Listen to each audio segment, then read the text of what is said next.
no Evangelho segundo João.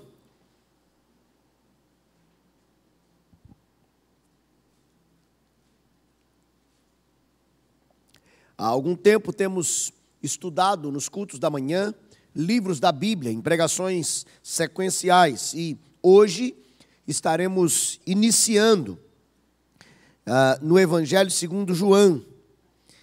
Eu comentava há pouco com o presbítero André que das introduções, talvez essa tenha sido da mais difícil, não primariamente a complexidade do livro como um todo, que traz consigo sim, mas pelo acúmulo de informações, por tanto que se tem a dizer, e que eu precisei condensar muito aqui para compartilhar com os irmãos, em alguns minutos nessa manhã, a introdução ao Evangelho de João. Mas o meu consolo é que, à medida que formos estudando o livro, os pregadores que virão, pastor Mateus, possivelmente alguns dos presbíteros, terão a oportunidade de resgatar desse contexto, e assim nós vamos fortalecendo o entendimento do livro como um todo. Abra, por favor, se você ainda não abriu, em João, capítulo 1, eu lerei os 5 primeiros versos do Evangelho de João. João, capítulo 1, os 5 primeiros versos. Diz assim nas Escrituras: no princípio era o Verbo, e o Verbo estava com Deus, e o Verbo era Deus. Ele estava no princípio com Deus. Todas as coisas foram feitas por intermédio dele, e sem ele, nada do que foi feito se fez. A vida estava nele, e a vida era a luz dos homens. A luz resplandece nas trevas, e as trevas não prevaleceram contra ela. Oremos. Bendito seja o nome do Senhor, pelo privilégio de podermos falar com o Senhor nessa manhã, pela bênção de estarmos reunidos como igreja, aqui também no templo, pela bênção de podermos acompanhar esses trabalhos também em casa, através da tecnologia. Obrigado a Deus pela bênção de podermos nos reunir nesta manhã. Te louvamos também pela Bíblia, a Bíblia que é a palavra do Senhor, a Bíblia que nos ensina, que nos instrui, a Bíblia que nos desafia. Louvado seja o Senhor pela Bíblia, que nessa manhã, ao refletirmos na palavra do Senhor, sejamos edificados e fortalecidos e desafiados para a glória do nome do Senhor mesmo e para o nosso bem. Assim, Deus, capacita-nos em nome do Cristo. Amém. Queridos, é importante que nós compreendamos, se ainda não o fizemos, que para avaliarmos, para entendermos, para discernirmos bem ou melhor alguma coisa que as pessoas fazem ou que alguém faz, precisamos primeiro entender quem ele é.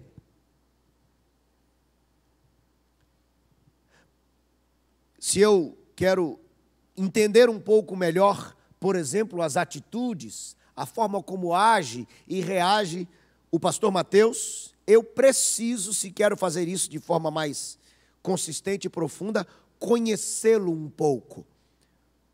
Caso contrário, eu posso interpretar equivocadamente sua postura.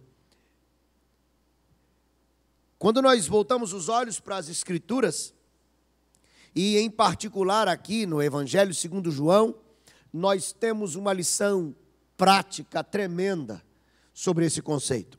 Primeiro, falando do livro como um todo, embora não seja assim definido diretamente, João, o autor do livro, se você prestar atenção, a autoria está destinada ao discípulo a quem Jesus amava. E é sabido que não é outro senão o próprio João. E os registros da igreja nos primeiros dias também apontam, e não há dúvida entre os historiadores, que João é o autor deste evangelho. Esse evangelho também é conhecido como o quarto evangelho, e foi escrito estando ele, João, em Éfeso, em meados do ano 100, depois de Jesus Cristo. Nós vemos Mateus, no primeiro evangelho, escrevendo prioritariamente a judeus, Marcos destacando os romanos, vemos Lucas especialmente dirigindo-se a gregos, mas o quarto evangelho nós vemos judeus e gentios inseridos na grande e única mensagem do evangelho. E o propósito desse texto, o próprio João indica, e ele diz que não apenas mostra isso na descrição do Evangelho, mas ele registra isso no próprio livro, e o objetivo é ensinar e deixar claro na mente dos seus ouvintes a esperança que há exclusivamente em Jesus Cristo, que é o Filho de Deus. Quando nós nos voltamos para o Evangelho de João, nós, de forma distinta, percebemos a sua estrutura. Se você já leu um pouquinho, você já percebeu que João é iniciado com um prólogo. Os primeiros 18 versículos do primeiro capítulo é o que os estudiosos chamam do prólogo. Quando você pega um livro, por exemplo, você tem um prefácio. É prefácio? Isso, é um prefácio. O prefácio é alguém que escreve sobre a obra, certo? No prólogo não, é o próprio autor que faz isso. Ele inicia nesses primeiros 18 versos do Evangelho, é como uma apresentação daquilo que será encontrado no livro, de uma profundidade incrível e inquestionável. João também, na sua estrutura, coloca um epílogo, e no meio disso, 2 sessões centrais, que vão então discorrer sobre aquilo que está apresentado aqui.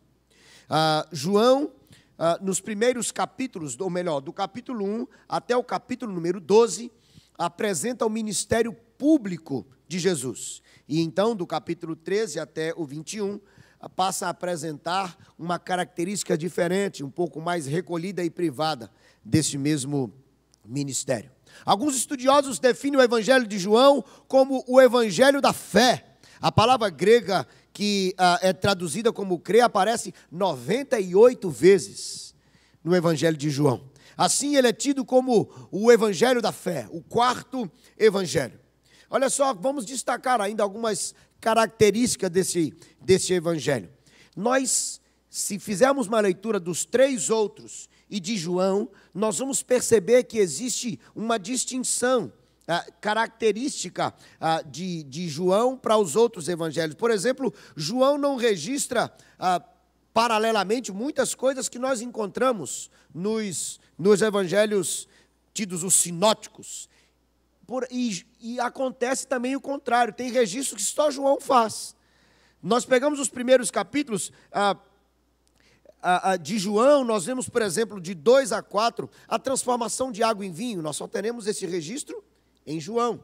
Quando nós lemos João, nós também identificamos o diálogo com Nicodemos, exclusivamente em João. Nós vemos a ação do Senhor em Samaria, que também está distinta nesse evangelho. João relata principalmente essas diferenças, os estudiosos definem assim, daquilo que nós temos registrado nos 3 e não em João, e do contrário também. Parte disso justifica-se pelo o registro geográfico do ministério de Jesus. João apresenta ou relata o ministério de Jesus no sul, na Judéia e em Samaria, em vez de na Galileia, como é o destaque dos outros evangelhos. João, pela a característica do evangelho e o enfoque que ele dá, ele é o único evangelho que aponta de forma assim, mais explícita a definição ou os apontamentos sobre quem Deus é. Se você se lembra, Jesus usa e aparece algumas vezes no Evangelho de João a expressão eu sou. Nós temos lá Jesus dizendo, eu sou a luz, a ressurreição, a vida, eu sou o pastor ou o bom pastor, eu sou o pão vivo. Jesus define-se como a água viva, o caminho, a verdade. Jesus falando sobre si, ele aponta de forma direta e objetiva em João sobre quem Deus é, para o nosso entendimento mais profundo daquilo que ele faz. Em João, nós temos uma característica que nos leva diretamente, mais do que nos outros evangelhos, acerca da pessoa de Deus. Num primeiro momento, era um livro só, com os 4 evangelhos. Inclusive, curiosamente, não como um rolo de pergaminho, como a gente costuma ver os registros antigos, mas como páginas que eram ou costuradas ou coladas. Era conhecido como o Evangelho. E que depois foi separado nos 4 evangelhos que nós hoje temos. E João, nós estudaremos o livro de João sob essa consciência de que o destaque do evangelista, o objetivo dele ao escrever esse evangelho é que nós conhecêssemos sobre Deus, essencialmente, e todo o estudo daquilo que ele faz ao longo do ministério está alicerçado no conhecimento de quem ele é. Quando nós conhecemos quem ele é, nós conseguimos compreender de forma mais profunda aquilo que ele faz. Porque aquilo que ele faz não apenas está intrinsecamente ligado ao quem ele é, mas tem o objetivo de esclarecer isso, de ensinar isso. Para que, conhecendo sobre Deus, eu, você e todos aqueles alvos desse evangelho possam receber sua mensagem e terem dele aquilo que ele designou fazer com sua palavra. Quando nós pegamos o início do evangelho de João, os primeiros versos, olha aí no texto, por favor. O texto define de forma intrigante. O que está escrito no primeiro verso de João, por favor, na sua Bíblia? No princípio...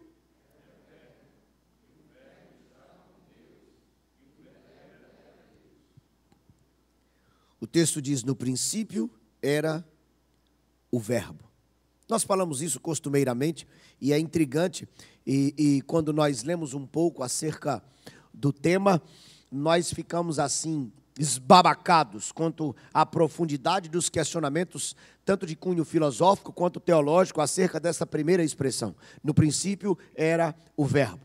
Claro que se fôssemos tomar de toda essa dialética, todos esses questionamentos e ensinamentos acerca do verbo, até mesmo do sentido da palavra, usado pelos filósofos naqueles dias, totalmente centrado na razão e na explicação do homem e de Deus e desta relação, aí nós gastaríamos muito tempo aqui. Mas a palavra em si traz por significação a palavra e a razão. No Antigo Testamento, o foco está na sabedoria. Mas quando nós nos voltamos aqui para João, a usar esse termo, ele está querendo ou tenciona ensinar que logos, a palavra, não é apenas uma palavra, mas é uma mensagem que está ligada a uma pessoa. E João está falando exatamente do Cristo. Quando nós estudarmos ou passarmos novamente, porque eu creio que todos já leram o Evangelho de João como um todo, nós veremos que tudo que está discorrido depois desta primeira parte de definições acerca do verbo, estará apontando para aquilo que ele disse nessas primeiras palavras do Evangelho. E é por isso que, didaticamente, na manhã de hoje, nós vamos pontuar verdades sobre o verbo divino. E aí eu convido você a voltar os olhos para a Bíblia, porque a primeira verdade que eu quero trazer para a nossa reflexão é que o verbo é eterno. Perceba o que o texto diz na primeira parte do verso 1. No princípio. De que princípio João está falando? De que princípio João está falando aqui? Ele está falando do início de todas as coisas. João reporta-se ao Gênesis. Não ao Gênesis registro simplesmente, mas no ensinamento do início de todas as coisas.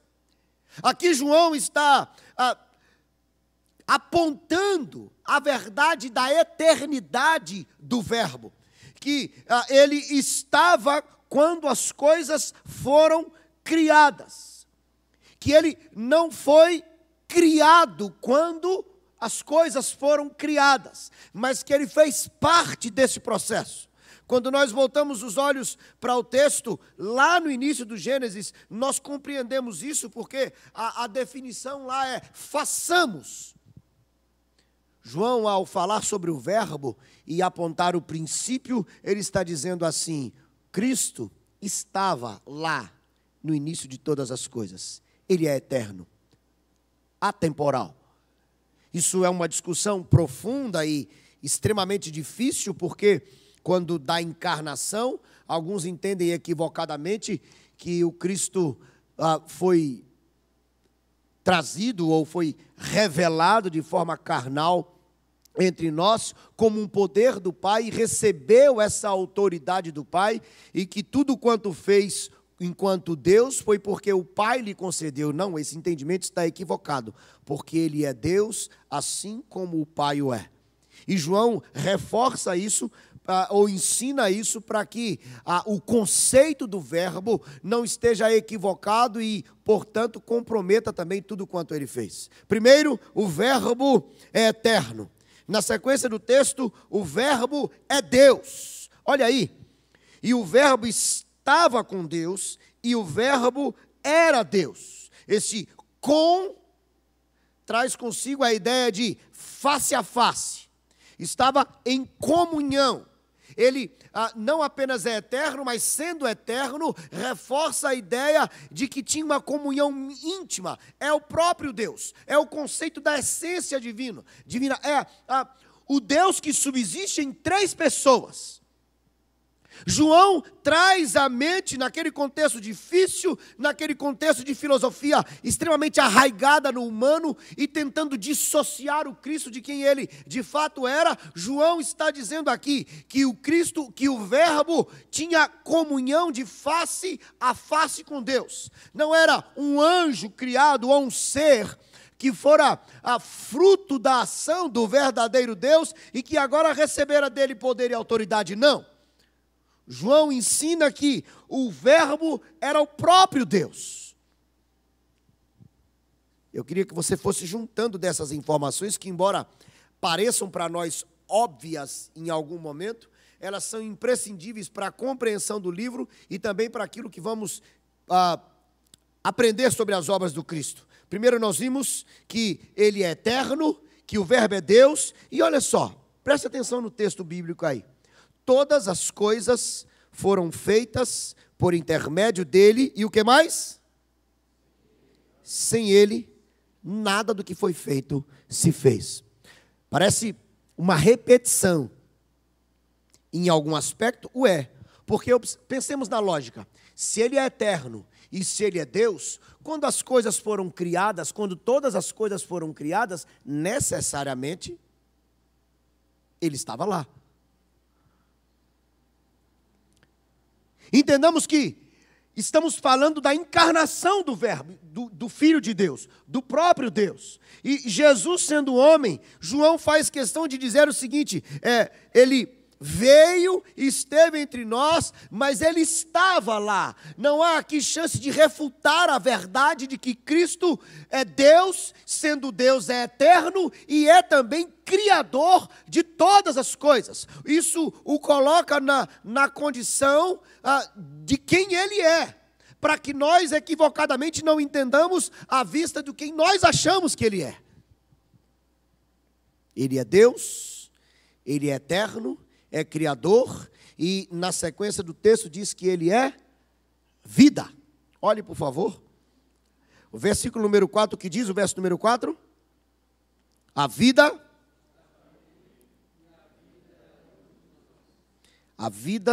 estava nele. João enfatiza a verdade de que ele é a própria vida.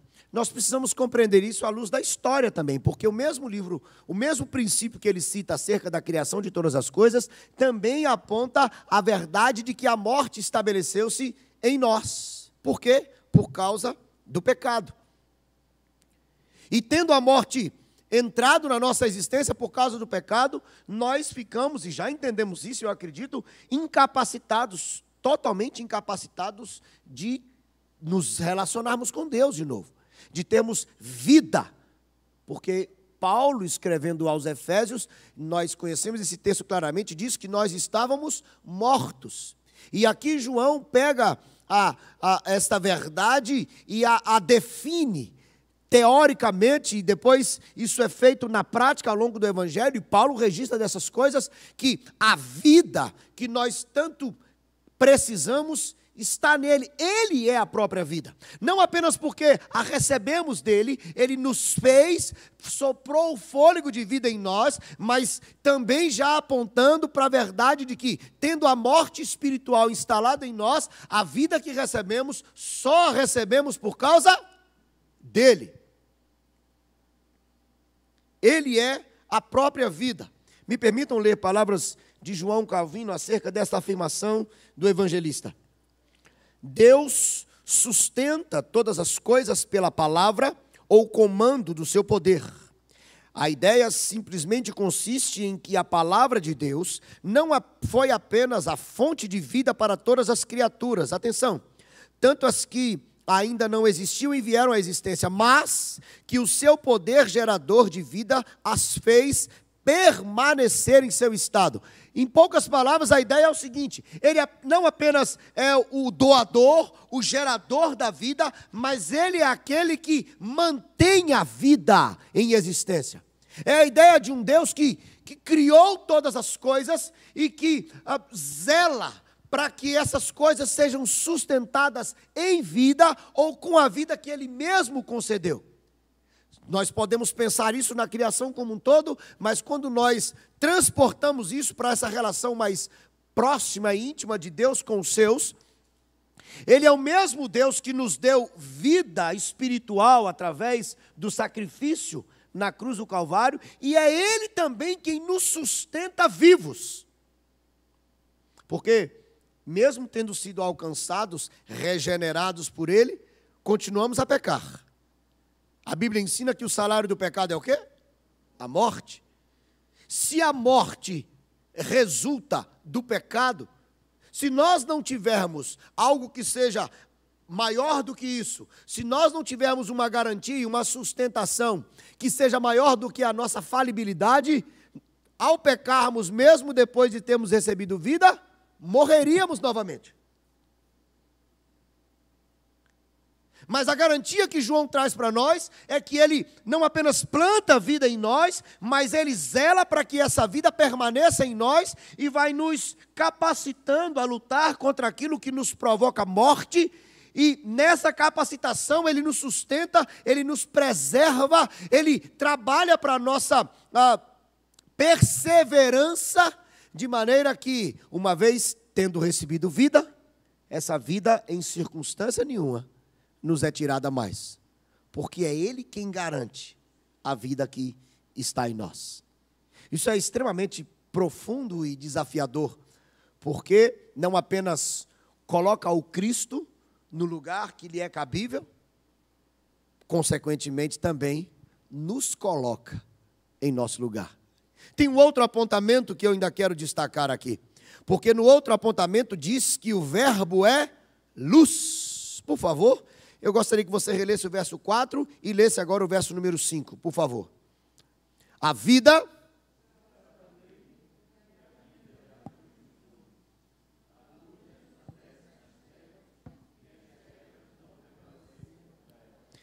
Esta metáfora da luz, João usa para falar sobre verdade e sobre conhecimento.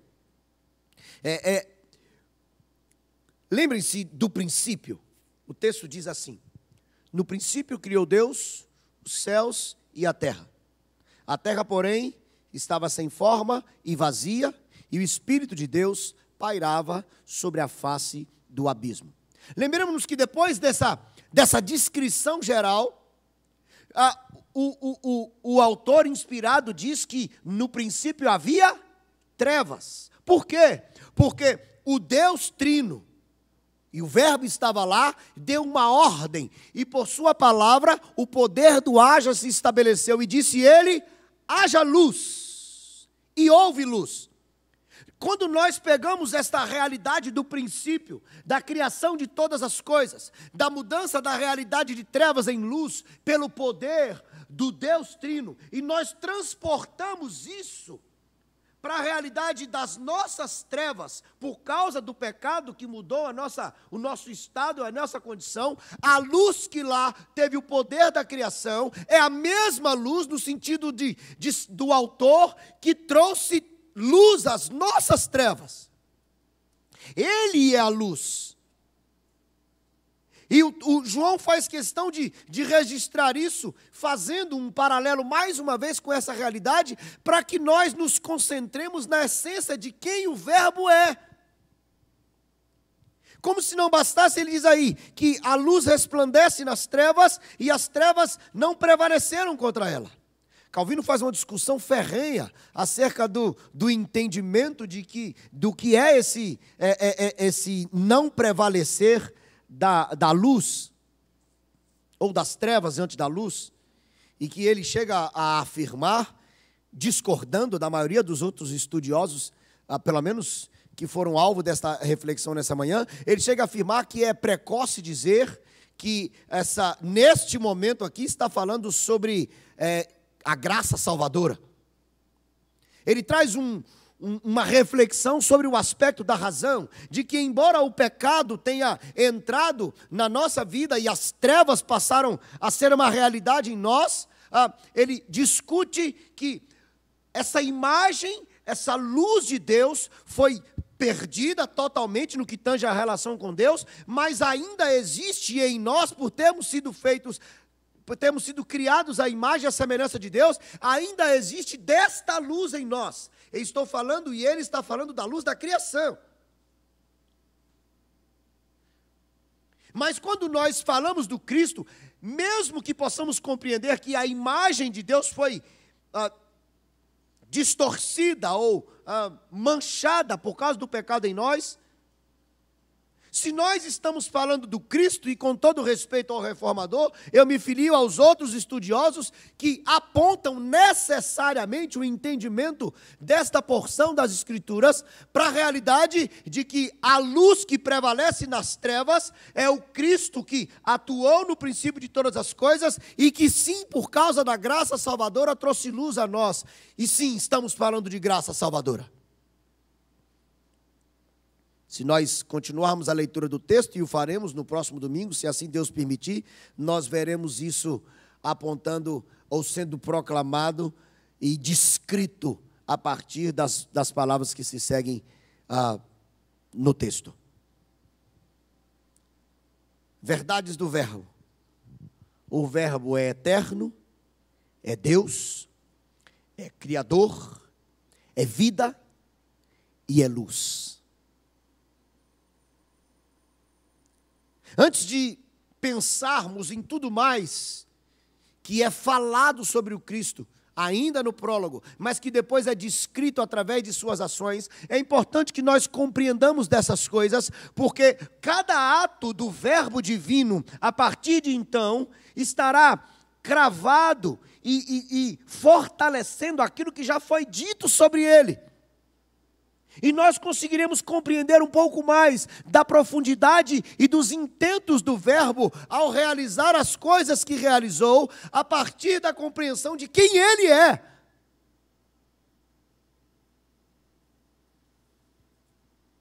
Vou dar um exemplo bem simples, para não adiantar as coisas. Quando nós pegamos o primeiro milagre, qual é o primeiro milagre de Jesus? O primeiro milagre de Jesus é a transformação de água em vinho. Qual o sentido disso? Não, Jesus estava preocupado porque os noivos iam passar vergonha, porque se o vinho acabasse na festa, isso era uma vergonha para os noivos. É isso? Nós pegamos um evento isolado assim e compreendemos que o Cristo preocupou-se com ter com que o povo enchesse a cara no casamento? Qual é o sentido disso? Por que Jesus fez isso? Qual o resultado disso? Para que nós compreendamos, precisamos voltar ao quê? A quem Ele é. Porque todas as coisas que Ele fez partem do princípio de quem Ele é, porque quem Ele é determina o propósito das suas ações. E aí nós vamos estudar tudo o que vamos estudar no Evangelho de João, sempre partindo desse entendimento. Ele que é eterno, que é Deus, que é luz, que é Criador, que é vida. Poxa, por que destas ações?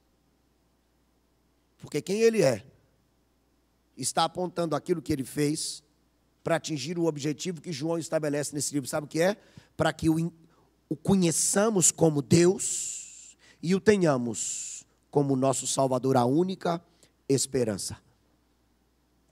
Nesses primeiros pontos de reflexão, eu quero destacar umas lições para a nossa reflexão. E a primeira delas é que, ao entendermos sobre o verbo, nós também tiramos a primeira lição de que atestam a verdade da palavra de Deus. Desde o Gênesis até o Apocalipse. A encarnação do verbo, em quem ele é, traz base e comprova aquilo que vemos no registro do princípio até do Apocalipse. Nós temos na própria Bíblia a confirmação da veracidade das Escrituras, porque a própria Bíblia confirma que ela é a palavra de Deus. E aqui João, ao registrar que o verbo encarnou, ele está dizendo, olha, a promessa que foi feita lá no princípio se cumpriu. Consequentemente, tudo que parte dele se cumpre. A Bíblia é a verdade, a palavra de Deus. E isso deve nos encher de alegria, mas de nos desafiar a tratarmos as Escrituras como nós devemos tratá-las, ou seja, como a fonte do nosso alimento, de conhecimento, de regra e de prática. Nós nos acostumamos com isso aqui. Não estou falando apenas com um livro impresso, eu estou falando, nós nos acostumamos com a Bíblia. Nos acostumamos ao ponto de não darmos muitas vezes o valor que ela tem para a nossa vida. Temos que tratar um problema, vamos ser práticos. Estamos aí vivendo o tempo da pandemia. Quais as alternativas, quem sabe, que você já compartilhou com alguém para lidar com isso? A primeira delas, qual que é? Uma vacina. É isso? É? É ou não? Tecnicamente, sim. Mas é essa a esperança primeira que quem conhece o que a Bíblia diz sobre a vida deve anunciar? Não! Será que os crentes devem primariamente entregar-se à discussão se usa ou não a cloroquina? Será que quem conhece a Bíblia deve primariamente preocupar-se em defender uma bandeira ou outra daquilo que o governo está fazendo ou deixando de fazer no que tange a pandemia? Eu não estou dizendo que nós não devemos discutir essas coisas, não é isso que eu estou falando. O que eu estou falando é que quando nós entendemos que a Bíblia é a verdade e que ela cumpre tudo aquilo que disse que aconteceria, nós nos voltamos primariamente para ela, para lidarmos com tudo que a vida coloca diante de nós. Mas para que nós façamos isso, existe algo que deve acontecer primeiro. O que eu preciso fazer primeiro? O aspirante Leone fez assim, com a mão. Nós precisamos conhecer a Bíblia. O que a Bíblia diz sobre pandemia? O presbítero Josué, outro dia, deu uma aula aqui sobre isso. Aí foi a fila, não valeu. Não, valeu, estou brincando. O que a Bíblia diz sobre a nossa postura em situações como essa?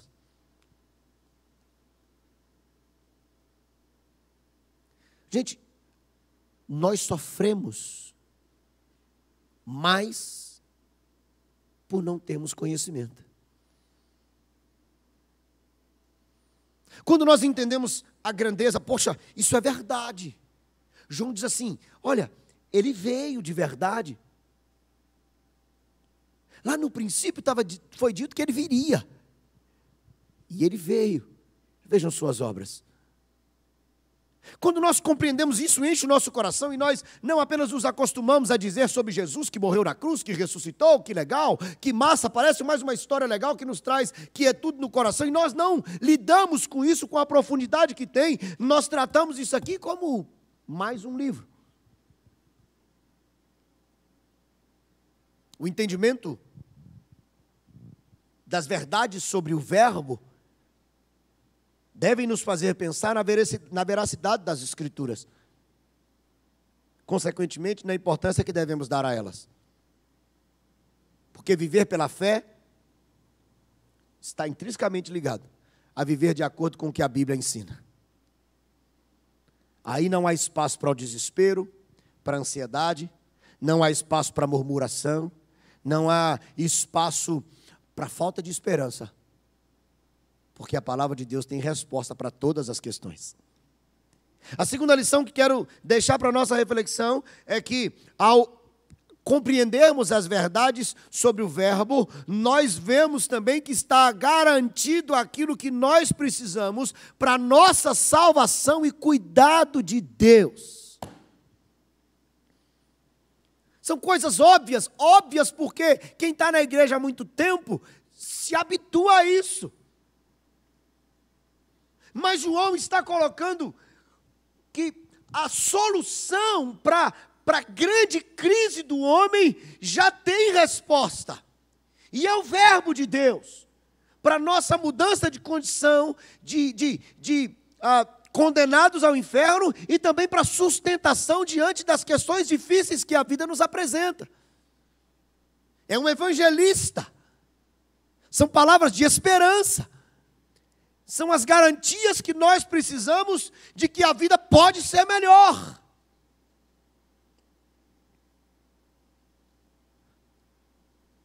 Nós não admitimos que existam pessoas que não conheçam essa verdade. Porque nós convivemos com isso, nós discutimos isso.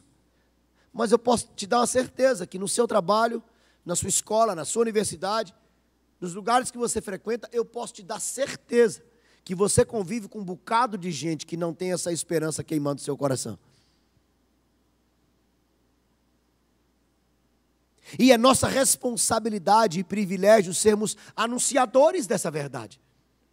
Então, quando nós somos confrontados com isso tão básico da fé cristã, isso não deve só olhar para a gente ou fazer a gente pensar, poxa, eu já sei isso, que legal, que massa. Eu só não tinha pensado nesse detalhe. Não, gente, isso deve ser assim, ei, que massa! A nossa condição de condenados, ela de fato tem esperança. Cristo é a esperança. Vamos anunciar essa esperança.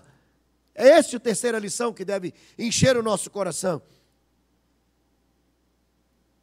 No mínimo para dizer o seguinte, ei, acompanha aí pelo canal as pregações lá da igreja, ou vamos lá, eu vou fazer a sua inscrição para você ouvir sobre o verbo. Não, para você ouvir mensagens que certamente vão encher o seu coração. No mínimo, para a gente poder compartilhar as pessoas sobre essas coisas. E muito mais do que isso, é nós vivermos e anunciarmos que o verbo se encarnou. É a esperança que temos, é a responsabilidade reservada à igreja de anunciar Jesus Cristo.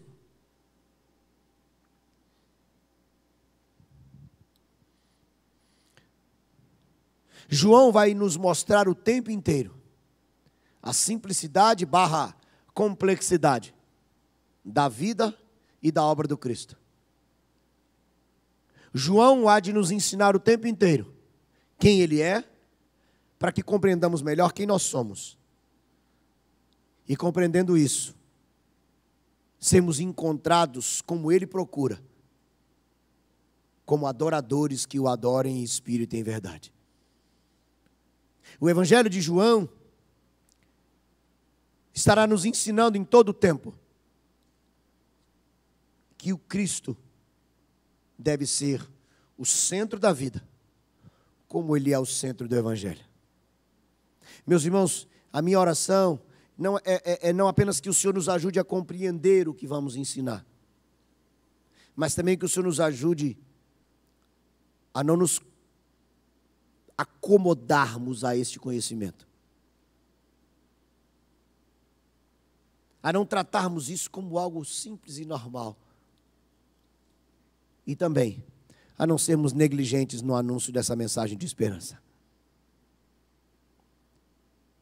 O João nos mostra o verbo, quem ele é e o que ele fez para cumprir aquilo que o Senhor designou por realizar pela graça nas nossas vidas e na vida de muitos que devem ser alcançados por essa mensagem. Que o Senhor nos ajude a sermos conhecedores, a sermos praticantes e anunciadores das verdades do Verbo, para a glória do nome dEle e para o nosso bem, em nome do Cristo. Amém. Vamos orar nesse momento? Feche os seus olhos, por favor.